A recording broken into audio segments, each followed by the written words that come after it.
It's a lot of things that take into account when you talk about being viewed as a top 5 quarterback. It's not a laundry list. This is a list that, it has to be taken very seriously. Yeah, so another week, another list of top 5 quarterbacks. I will say there until Monday Night Football, there were 9 guys fighting for 5 spots.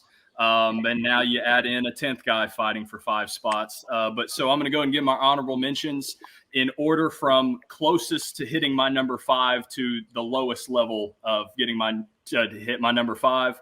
But I will say all these guys were very, very close, other than maybe the last guy, but he still kind of deserves some recognition. So starting with my honorable mentions of the week, I got C.J. Stroud, Joe Burrow, Geno Smith, Sam Howell, Russell Wilson. Could go in depth about all those guys, but that's the order that if I had to rank them 6 through 10, that's where they would have fallen in that particular order, C.J. Stroud being 6, Russell Wilson being 10. But then let's get on to my actual top 5 quarterbacks of the week. So starting off, number 5, got to go back 2 weeks in a row. Josh Dobbs with the Minnesota Vikings had a 101.1 QBR, 23 of 34 for 268 yards, a touchdown in the air, 8 carries, 44 yards, and a rushing touchdown on the ground. Dobbs continues to be cold like Minnesota and is making all kinds of plays on the field with the legs. He's extending plays. It's only his second week in Minnesota. The playbook's continuing to expand.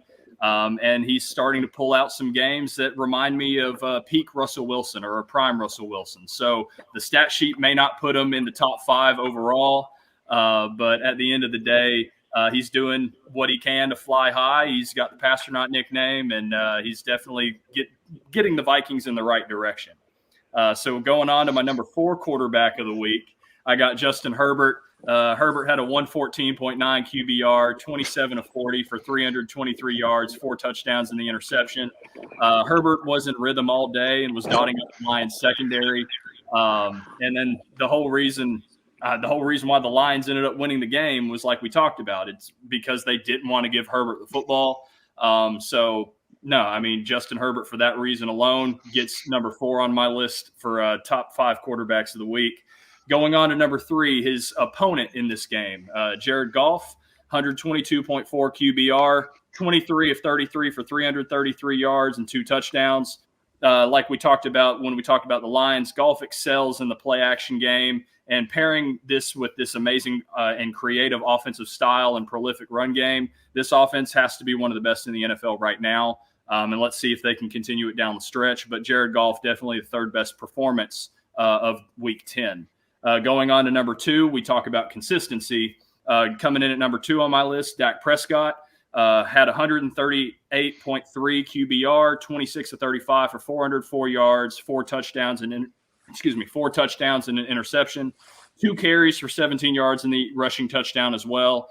You talk about varsity versus JV, but Dak continued to carve up the Giants secondary after throwing the early interception, kind of start the game off slow. He had a perfect mix of taking what the defense gave him in zone coverage and then taking shots whenever he was given down the field.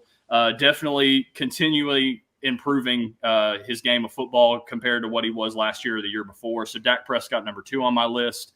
And finally, back in the top 5 and jumping all the way up to number 1 on my top 5 quarterback performances of the week. One of my favorite guys in the NFL right now, other than Joe Burrow, Brock Purdy. So Brock Purdy, my number 1 quarterback performance of the week. Close to that perfect quarterback rating at 148.9 QBR, 19 of 26 for 296 yards and 3 touchdowns. Purdy's ability to manipulate defenses and anticipate windows versus zone coverage is outstanding, and it reminds me a lot of what Drew Brees was able to do throughout his entire career. Purdy excelled this week in extending the pocket and giving playmakers time to get open downfield, and you pair that back with getting like Deebo Samuel and a little bit healthier Christian McCaffrey back in the lineup. And this offense has sky to the limit. And Brock Purdy definitely is like that point guard, distributing and getting things to his playmakers. So yes, maybe some of this is helped with having the playmakers that he has, but at the end of the day, you still have to be the distributor, getting it to everybody. And Brock Purdy was almost perfect this week. So Purdy was pretty good, and that's why he's my number 1 quarterback of the week. So make sure I had a lot of honorable mentions here. If you hated this list, you like the list, make sure you leave a like. If you have any disgruntled complaints, go ahead and let me know who I left out in the comments section, and we can definitely go discuss it with some film and all that other kind of stuff. But anyway, that's my top 5 quarterbacks of the 2023 Week 10 season.